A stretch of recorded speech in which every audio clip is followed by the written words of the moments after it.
And hello, car lovers, and welcome to the C&C Auto Show. And I am Aaron Clements. I'm John Ryan. And we are both here because we love you. We're both here because we would like to share information with you. And our goal is to give you some great information that will make your car, truck, or SUV safer, more dependable, and to make it last longer for less money and less hassle. Now, a while back, we had a show called Power Hour. And it was a show where we did not take phone calls. We had just put together a group of questions that were asked by people visiting the shop, sending in questions, or they may have sent it in on email or Facebook. Yeah. But either way, the question was asked at one point in time. Well, we got a lot of great comments on that show. A lot of people said they enjoyed it. They said it was very informative. And we thought that it was requested that we have a Power Hour 2. All right. So this will be the Power Hour 2 today. So this morning, we will be answering a lot of automotive questions again, and we'll be jumping right into those questions immediately after we fire this bad boy up. But just before we do fire it up, I'll mention that you can still watch the show on Facebook and past shows on YouTube. And you just type in C&C Auto Show. And remember that if you're looking for a good, dependable automotive repair facility almost anywhere in our beautiful country, you can go to NapaAutoCare.com. That's a great group of people. I met with a lot of Napa Auto Care Center members just the other night, and we had a fantastic meeting, and we plan to do a lot of really neat things for the community in a lot of different areas. So it's gonna be fun. Okay. John Ryan, are we ready to fire it off? Yeah, I'm ready. Okay, here we go. That sounds pretty good. Yeah, not bad. Yeah, we got this thing fired up, and we will have Alan Dean asking the questions today, and this will be like a rapid fire deal. He will ask the question, we will answer it, and then we will go straight to another question. And Alan, we are ready. Yes, thank you for having me, Aaron. How often should I have routine maintenance performed? Depends how often you want your car in the shop. How long do you want it to last? Yeah, exactly. What's the future for this vehicle? No, I mean, of course, obviously the guideline to go by on that would be definitely the owner's manual. Mm-hmm. But a lot of it's kind of cut and dried, depending on what oil the vehicle, uses. Typically, it's either a 3,000 or a 5,000 mile interval. Some of the newer cars, of course, yeah. we will change that in the future, won't we? You see in 5 is more the minimum now. Yeah. Now, of course, and so what you're saying, it depends on what year model the car is. I mean, if you got a 10, 15-year-old car, which are still great cars, they're some of my favorite. Oh, yeah. You may want to keep the regular 3,000 mile, but a lot of the later model cars, some of the minimums are 5,000, and you see them going up 7,500, 10,000. Yeah. From there. One thing I don't like doing is a lot of times they'll have a vehicle that requires a 3,000 mile interval for an oil change, but then they'll buy an oil that may last 10,000 miles, so they switch their intervals. Mm-hmm. I still recommend sticking with what you've got. In the most part, unless it's a fairly newer vehicle to you, stick with the 3,000 mile oil change if that's what it's required for. So, and of course some of the other maintenance items does have to do with the year, make, model of the vehicle, has to do with driving habits, and for instance, you would want your transmission serviced at one point in time, right? On a regular schedule basis. That's much more extended. Some cars are 30,000, some 50, some 70. Yeah. But you do want to know when your transmission is due. You want to know when your timing belt is due. And the best way that I've found that I feel like works best is have a repair facility that you trust that can advise you when different things need to be done. And I think that's a good point because, or if I could add to that, it kind of keep it with that person. Mm-hmm. Don't go from service facility to another one, because then you really don't have a good, consistent record of what's been done. You may end up getting 2 transmission services back to back. Well, I'll mention a story real quick because I know we're going to the next question. But we had a customer come in and said, yeah, my car has 120,000 miles on it. I hadn't did my timing belt yet, and I'm really scared it's going to break. Can you do the timing belt? Right. Well, we were getting prepared to do the timing belt. They set the appointment. We set it up, and we looked in their history, and they had already had a timing belt. It was done at something like 90,000 miles. Now it had 30,000 miles on it, but of course the timing belt Right. would go. They had another 60,000 miles before they Sure. were due. In other words, several more years. And that's a perfect example. Had that have gone somewhere else that didn't have that vehicle's records, they would have got a new time belt. Yeah. So either keep track of your records or have a good service advisor or in a good facility that you work with that keeps all your records. We are ready for the next question. Yes, sir. Will the expensive car maintenance really pay off in the long run? Woo. I like that one. Yeah. I think so. That's a big. Matter of fact, I know so. That's a big absolutely yes. Now, if you plan to keep your car a little while. If you buy a car new and you're going to keep the car until you have about 30,000 miles, you can Or probably some just people are professional, they just wreck them all the time. So yeah, if you don't plan to wreck it Yeah. anytime soon. But if you plan to keep your car a while, like most people do, I think the average ownership for a car now is like 11 years. yeah, but that was some time ago. It might even be a little more than that. Yeah, it seems to rise every year. People keeping their cars longer and longer, Right. and even once they get another car, a lot of times they'll keep the other one just because it's been so good. That's right. So if you plan to keep the car about 30,000 miles, you can probably get your normal oil changes, and even if you're keeping it more than likely 100,000 miles, you could just do your normal oil changes, and more than likely with modern cars, you more than likely won't have any problem with it in that length of time. Where the maintenance really pays off is when you get on up there 120, 150, 200, 250, and moving on up. Right. You save a huge amount of money because the vehicle don't just start falling apart. Instead of a transmission replacement, you would need another. You would be due for another transmission service instead of an air compressor job. Because you had your air conditioning system serviced years back on a regular basis, you just need another service instead of I'm going on and on, but anti-lock brake, instead of you need an anti-lock brake assembly, you're just due for another brake flush. So without question, preventative maintenance saves money and is worth the money if you plan to keep the vehicle for some years. Yeah. Okay, we're Absolutely. ready. Thank you, Aaron. How many different bulbs are there in the average vehicle? Oh man, that's a tough one right there. Do we count LED bulbs? Oh man, gosh, there's a ton of them. There's no doubt about that, and especially I think they said different. Just about every bulb's different. As far as between a marker light and a parking light and a fog light, every bulb number or part number would be different. Typically, there's two of each. And what's really important now is just because a light bulb that you're changing out, let's say you're changing one yourself, and they look the same, that don't necessarily mean that they are the same. Right, exactly. They may have different ampage or wattage in the bulb, and a lot of times that'll cause all kinds of problems. Oh, with the it can burn electrical system. out some very expensive modules because you may put you may have a circuit that's geared for running say 500 milliamps, and you put a bulb in there that's taking 750. Yeah. And that little place inside that magic black box goes. And what's it let out? It lets the magic out of the box in the form of smoke. Yeah. That smoke is really the magic that comes out. I hate how you can't put that smoke back in. Yeah, you can work with it, and you can even try to save it. Yeah. And it just won't go back inside the box. Put it back in the fridge. Yeah, so then you're riding around with that burned out lamp bulb light on forever until you buy a new module. That's right. So make sure, and plus other things don't operate correctly. So make sure that you use the correct type light bulbs when you're changing a light assembly. Hey, John Ryan, I think before we're going to be running out of time. You think we can get one more or no? Let's try to go real quick because this is Power Hour, man. Let's do it. Why do you have to replace the entire headlight casing when it's just the bulb that is burned out? Well, on a lot of cars you don't. Most cars you don't, but I guess there are some that you would do that. As a matter of fact, I would say that would be very rare. Whoever gave that question evidently has a vehicle that is one of the those only thing rare I can think cases. of is sometimes the bulbs burn out. They fall down in the housing and melt the housing. But melt the housing, or if it's getting moisture in there, burning it up. Okay, it is time for the quick break, and we'll have more questions with the Power Hour right after this message.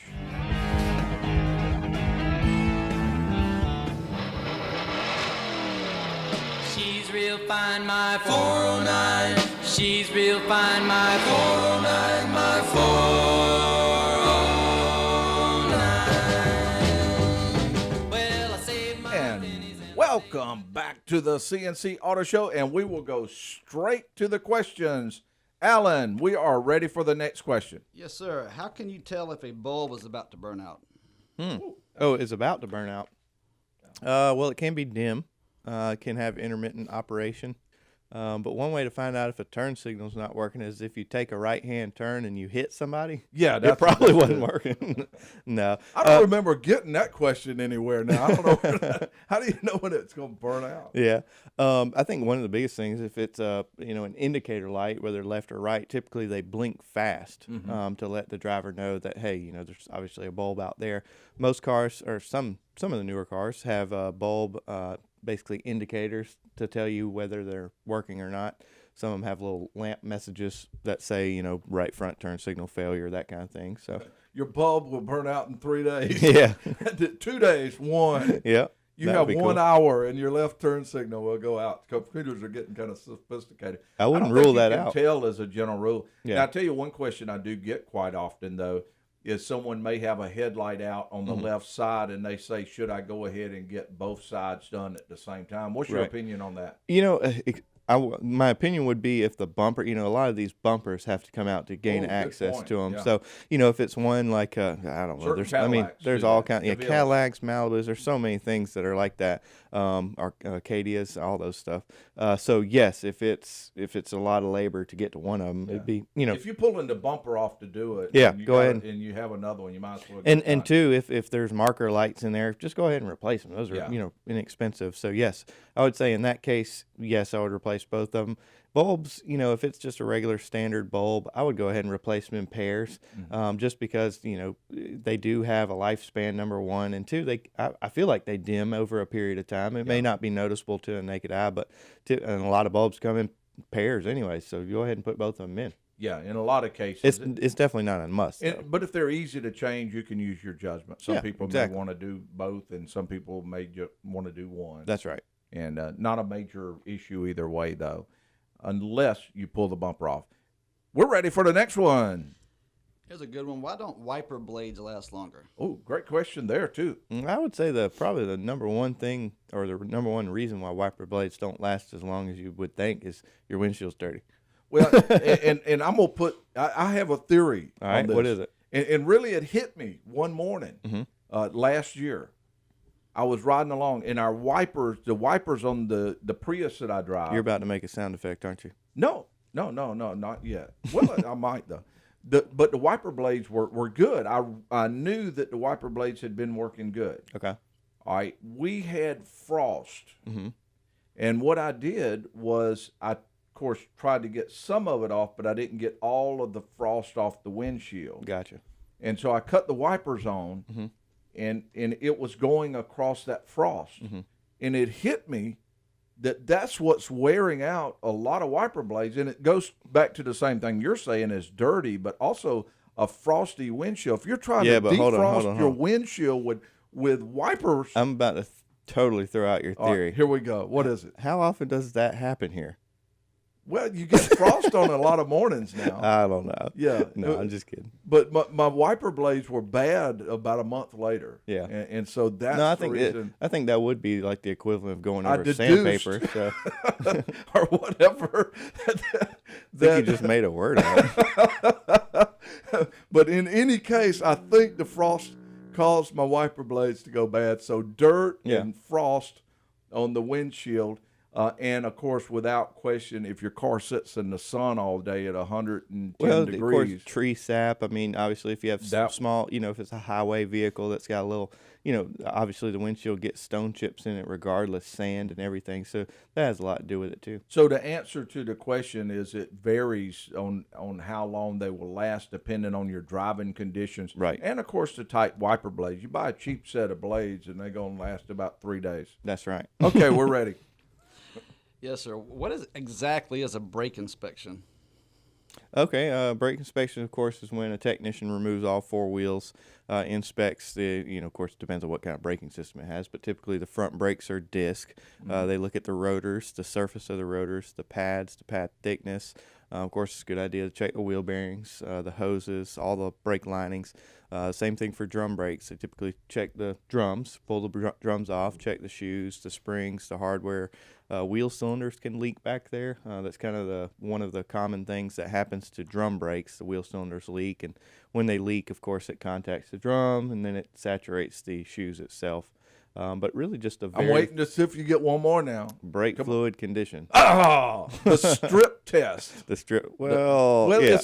it is called a strip test, and yeah. that's not in a bad way. There's a little test strip that a technician uses that the technician dips inside the brake fluid. That's right. And the strip changes color, and the color lets the person know how much contaminants are in it. Right. And by contaminants, that's more moisture than right. anything else, because moisture in a brake system causes huge problems. And so does power steering fluid fluid. is hydroscopic. That's correct. And it will attract the moisture in it. So if you've got, let's say, a vehicle that the cap has been off, or it's been a long time since the brake fluid's been changed, Right. it will have moisture in it. Moisture causes corrosion. Corrosion causes calipers to stick, wheel cylinders to go bad, anti-lock brake assemblies to go bad. All of these things start happening due to bad brake fluid. So anytime you have a brake inspection, make sure that it includes a strip test. And I'll mention this real quickly. It is so easy to do while you're doing it. A lot of times it's no extra charge to do a brake inspection as you're doing a service, including a rotation of the tires. Most vehicles need to have their tires rotated about every other oil change. And so the wheels are off. You can look at the friction material while the wheels are off. That's right. And it takes minutes to do that strip test. And doing the other is just pretty much included in a vehicle inspection that should be done during a routine maintenance service anyway. Right. So I would say that a brake inspection should be done every other oil change, if not every oil change, and in many cases it should just be included. And two, like you said, every oil change, a lot of these vehicles have wheels on them that are so big that you can get a very good look at the brakes, through the wheels. So it's, in my opinion, it's very important if you're actually paying for a brake inspection. The wheels come off, of course, but they can be looked at throughout the oil changes. Yeah. Now, if your pedal's going to the floor and you're flying through stop signs, different story. Get it tested immediately. Hey, it's time for a break. We'll be right back after this message.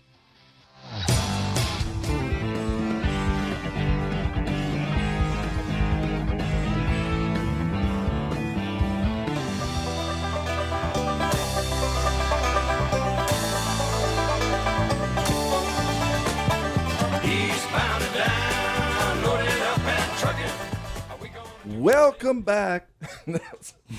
All right. Here we go. Okay, C&C Auto Show. We are in the Power Hour, and we are answering questions quickly, and many of them. We're covering a lot of ground. And, Alan, we're ready for the next one. Yeah, so this is a two-part question. What is a rotor and what is a caliper? Ooh. Okay. Well, we were talking about brake inspections, so we're talking about brake rotors and brake calipers. The brake rotor is actually what the pads contact to slow the vehicle down. The rotor is attached to, of course, the wheel hub or the wheel bearing, whichever way it is. And, of course, it's obviously attached to the wheel. And as the caliper squeezes the two pads together, of course, it creates friction against the rotor and slows the vehicle down. John Ryan, I got a great mental picture, man. Okay. But it brings back painful memories. All right. What is it? On a 10-speed bicycle. Yep. And you have the wheel turning in the front. You can actually see it while you're riding. Yeah. And then you have the little mechanism when you hit the front brakes. Yeah. It squeezes together. Well, picture the wheel as the rotor and the little mechanism that when you squeeze it does it. Now, what the painful memories come in is the time I was going down the hill and did that and meant to do the rear one but did the front one. And it squeezed that one on the front, and I was actually looking at that mechanism as I flipped. Oh, yeah. So you and my brother have a lot of the same memories because we used to just take his completely off and not tell him. Okay, ready for the next question. Yeah, this is one that I've heard a lot of people ask. What exactly is brake fluid? Oh, okay. Brake fluid is a hydraulic fluid. Like Aaron mentioned earlier, it's hydroscopic, meaning it. Oh, I thought of something on that too. You mentioned about the moisture. That's why a lot of the brake fluid bottles say, make sure a cap's on it. Because if it's not, same and scenario. don't use the old brake fluid, even if the cap's on it. Yeah, You want exactly. fairly fresh brake fluid. That's right. But it is a hydraulic fluid. It's basically in the system with lines, rubber hoses, a master cylinder, and of course an ABS unit. And as you apply pressure on that pedal, it actually has pistons in the master cylinder that force that fluid. Typically, there's a rear line and a front line, but a lot of newer vehicles, they have 4 individual lines that go to an ABS unit. But hydraulically, it applies pressure through those lines to the calipers to squeeze the brake pads. And its chemical makeup does not allow it to compress. Right. Like that's the reason if you get air in your system, the pedal feels mushy because the air will compress, and a lot of other fluids will compress. That's but right. The brake fluid will not. Right. And and the other thing I'm gonna mention things about contaminated fluid. Right. Brake fluid has a very high boiling point. It does, yeah. And that's a very important thing because if you have moisture inside the system, it lowers the boiling point. And you probably, years back, it used to be common, but there's little breaks like in the mountains to where if a truck is coming down a hill, a place for the truck to run into or a car. Right. But that's because if the brakes overheat and the brake fluid starts to boil, the pedal goes to the floor. Yeah, fades away. And you have to find some way to go. And of course, you would probably pay a huge amount of money for one of those little brakes to be there if you needed it and you were in a truck going down a hill. Yeah. So having the brake fluid cuts down that probability or that chance that it will happen. It's kind of rare now because most brake fluid, even when it's contaminated, does fairly well. Right. But that's just another reason for having the brake fluid changed from time to time and use the correct brake fluid. There's .3, .4, and different ones, but you want to use the correct brake fluid for your vehicle. Some European cars take a much higher grade brake fluid than some domestic cars would use. Okay? Great answer. Thank you. Do oil additives, do oil additives that contain liquid Teflon help protect the engine? I think in a lot of cases it can. I just really think it needs to be an engine that would actually benefit from it. For instance, on an everyday car that has a 3,000 or 5,000 mile interval, I don't know that you're going to gain the benefit for the cost. And plus, if you have a car that's covered under any kind of warranty, you'll notice that in most owners' manuals it says no additives needed. That's right. And because typically it's in the oil that is recommended for that vehicle. Now, if you got a vehicle that has a certain number of miles, and especially if you're trying to offset a problem, let's say you're using a little oil or you have some issues with the car, lifter knock or something. Lifters, things like that, and there's certain things that you want to do. An oil additive can be a good thing, but as a general rule on most modern cars, it's not needed many times. Thank you. Is engine transmission and injector cleaning necessary?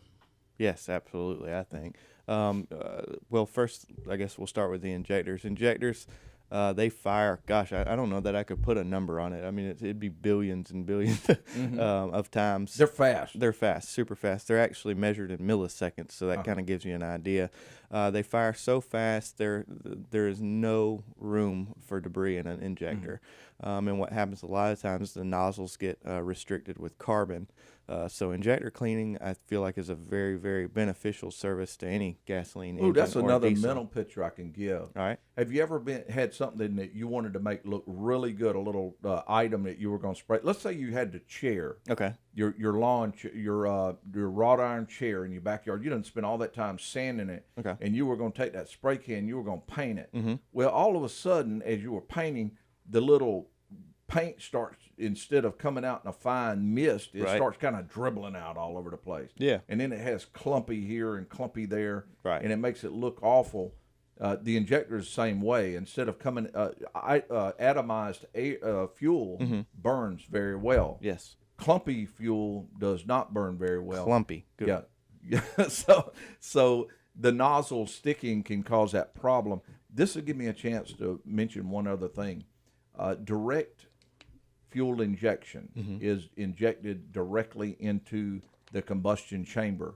Very similar to a diesel. Yeah, we see it more on VWs. We are running into a huge amount of those to where the injectors are stopping up and they're getting a huge amount of carbon. BG Products has come out with some new equipment and some new chemicals to help dissolve these. this carbon buildup inside there, and it's helping a huge amount. Right.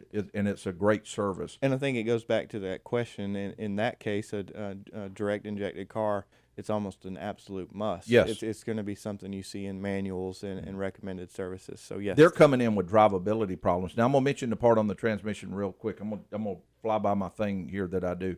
Transmission fluid. What happens with it is as the parts move and the heat builds up, the fluid loses its viscosity and its ability to lubricate the fast-moving parts. Without the proper lubrication, this causes more wear. More wear causes metal particles. The metal particles enter the transmission fluid. That acts like sandpaper. It starts wearing away the different items inside the transmission. You think you know where this is going? In your wallet. Major transmission issues. Yeah. So what you want doing a transmission flush without question is a great service. I like to call it more of a transmission total fluid exchange. Right. Very good service without question. It makes transmissions last longer. As a matter of fact, that's the only downside. Since we've been doing all these transmission fluid exchanges, right, our transmission work has gone down, way down. We don't replace transmissions like we used to, and the ones we replace have a huge number of miles on them. That's right. So yes, doing both of those services and including other fluid exchanges is a very good service on vehicles. Great, thank you. This is a pretty unique question. What steps do I need to take if I'm planning on putting my car away for the winter, then taking it out in the spring, like for example with the tires and the battery and whatnot? Okay. Well, with the battery, it would be a good idea to get a maintainer. They're relatively inexpensive. I know one time they were very, very... Yeah, they used to be very high. Yeah, but Napa's got some really... Of course, I've got one that actually has 4 outputs for 4 different batteries. Mm-hmm. It's made by Battery Tender. You need all 4 of them, all the toys you have, John, right? Yeah, that's true. So a battery maintainer would go a long way, simply because you don't want to have to replace the battery every fall or whatever. To when you're about to pull it back out. Different things like with the air pressure, it's just a good idea to keep it checked during that time. Matter of fact, it's actually a good idea if it's in a garage to roll it back a few inches, for a few weeks, push it forward for a few, the next. As far as like coolant, of course, that would be number one. That's obviously if it's stored outside, really inside also.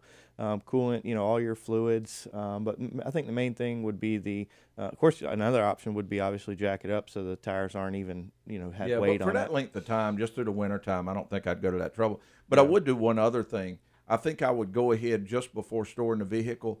I would fill the fuel tank completely and then also add some BG ethanol treatment to the vehicle, and that will keep the ethanol from separating, and the tank being full will keep moisture to a minimum.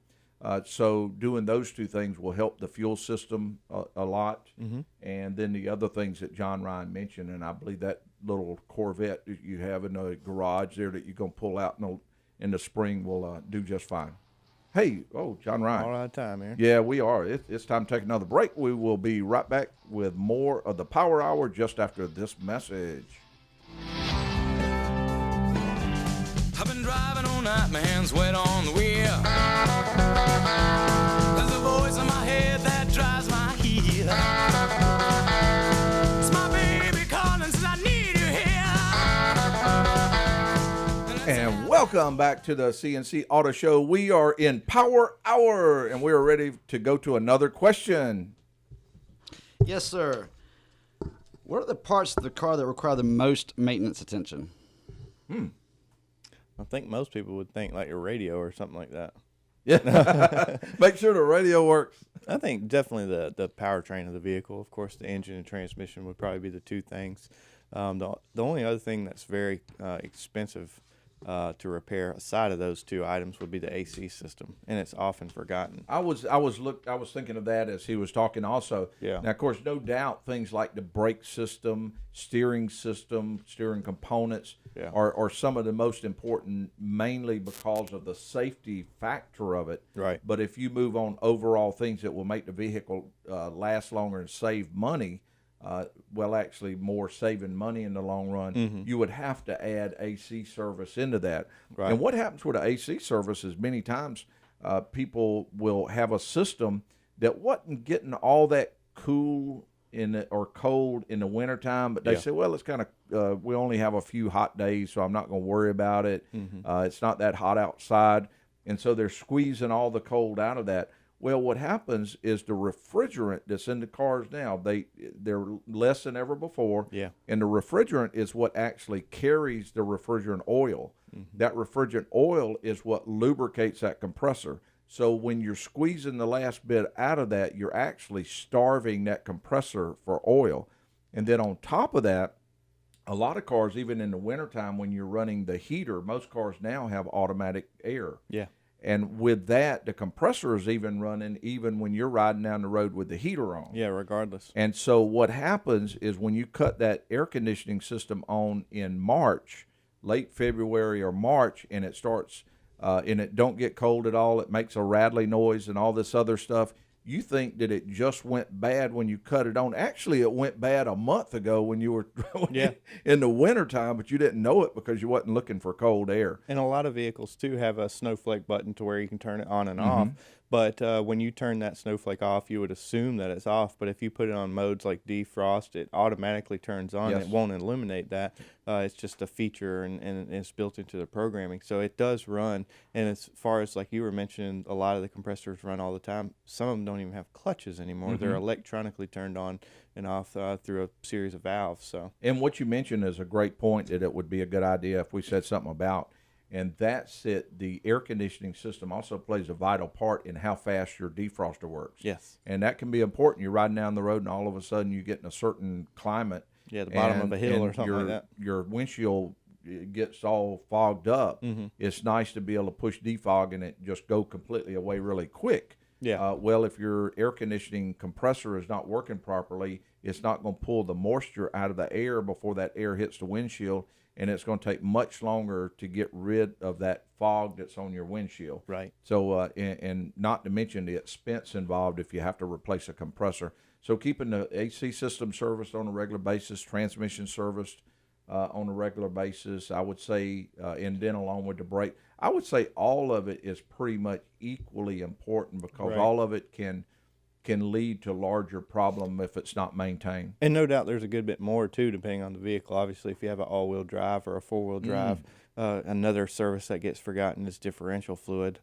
People can remember timing belts and stuff like that because they're typically talked about, but differentials have been in cars for really since they started, and they kind of have gotten forgotten in the services because, of course, obviously there's the gears back there, the axles, the bearings, and all that. Same thing with four-wheel drive. That same differentials just turned around backwards up front, and then transfer case also. Yeah, and on that you got your front differential, your transfer case, your rear differential. And all of those things, the service interval is pretty long. Yeah, it is. A lot of them can be. I see them anywhere from 30,000 on up to 90,000 miles. And of course, it depends on what you're doing with it too. But if you forget about it and it's not done, and you get 150,000 miles and you start having rear end noises, front differential noises, transfer case noises, all of that can be a huge expense. So I would. That's a great point there. Okay, we're ready. Very much. Is there a place or an organization that offers Car 101 classes to people of all ages? I think you'd know a little bit. Well, that would be called the C&C Auto Show. I was about to say that would have been my first answer. Yeah. We did that we did that a few times. So yeah, we did. We have done it. We have had classes for Girl Scout group, Boy Scout groups. We have had classes for. I had classes for a group of teenagers that come in that had to do with the government safety system. Yeah. And then we did some safety classes, some women's classes, and everything. Yeah, so we have those from time to time. There's a lot of other shops that do that same thing, but you don't see it as often as you used to, mainly because of two things. Of course, the C&C Auto Show, I hope people get a lot of information there, but there's another thing called YouTube. Yeah, man. And that's the highest paid technician. Yeah, and they can they don't have to leave their house to do it. Right. They just push a button and boom, they can learn more about their transmission system, their tires, and just about any other system on the car. So the classes are very good, and I do highly recommend them when you can find them. And if you can't, just about any piece of information you want on your car, Right. you can go to YouTube and pick up more. As long as they're ASE certified people, they're telling you this, right? Yeah. Oh, and by the way, we're on YouTube also. You can go to the C&C Auto Show channel on YouTube and push the button, and you can hear all of our shows live. Well, you won't hear them live on YouTube, but you will hear our shows. When you hit play, Aaron pops out of the bed and starts talking. You laugh. You would do that. Yeah, I would do it in a heartbeat. Okay. Thank you very much. What are some essential items to keep in your car at all times? Oh man. Well, I think. Aaron's got something. No, I know what I was thinking. No, I'm not. Okay. Go ahead. Okay, no. The first thing, of course, would be all the normal stuff that comes with the vehicle, or even if you're just purchasing it, make sure it has things like the jack, the spare tire equipment, because of course you'd be in a very bad situation if you just bought this vehicle. A month later you drive it and find out the linkage that lowers the spare tire isn't in there. They don't make that very easily accessible. So those are the two things for a flat. But there's so many different things. A good roadside kit. Of course, Napa has those. They have different items like flares in them. Of course, jumper cables. I've seen a lot with siphons. A lot of the siphons don't work out anymore just because of the fuel tank design. Tow rope. A lot of times they have a lit up, not strobe. What are those things called, Aaron? A reflector. Yeah, well, like the or reflector, blinking but a lot light. of them blink. Something to where if your car broke down at night, you can pull over Right. and you can put something maybe 100 feet behind your vehicle Yeah, to exactly. divert traffic and let people know you're there, because you don't want to be working on the car. And of course, me being the safety director, we don't want to forget first aid kit. And well, fire extinguisher is a good thing too. Yeah, I like fire having a fire extinguisher is not extinguisher. bad. But also, here's the other thing. Now, in the wintertime especially, I always recommend keeping plenty of gas in your vehicle. In the wintertime, it's better not to We'll even clarify run. that, not gas in cans though. Yeah, not in cans, and I'm talking about in the tank. Yeah. And the reason I recommend that is you're more apt to get lost in the winter. And also, let's say that if you were looking for someone, you got stuck in a driveway somewhere, and you were stuck, you would be able to keep your engine running while you're waiting on help. The other thing is a coat and some food. I'm still surprised you hadn't hit on the two main ones you always What is hit it? on. Phone charger Oh yeah, yeah. and come on, what is it? In the phone- sun. In the sun. Sunglasses. Yeah, sunglasses. You always say Oh. that. Oh yeah, keep a spare set in your car. Oh, and owner's manual. We'll say the owner's manual is a really big thing to keep, because if you want to know where a certain fuse is or something like that, or how to do something, you can do it. And by the way, a lot of cars don't even have spare tires now. They just have like an inflator air compressor. So you want to know what to do if you were Sometimes to have you open up to where the spare tire is and it says call roadside. Yeah, exactly. And a lot of times you're better off to do that. Yeah. Okay, the time clock's on E. We need to pull over for now, but we'll be back on the road in no time. I remember you were in Clements with co-host John Ryan Mooney. Our show producers are Sherry Moxley, Zach Llewellyn, Bert Dean, Bo Roberts, Alan Dean, who is asking the questions today, and I appreciate you doing that, and Sandy Klein. We would all like to say thank you to all of you that tuned in, logged in, and we appreciate it. We will see you again soon on the C&C Auto Show.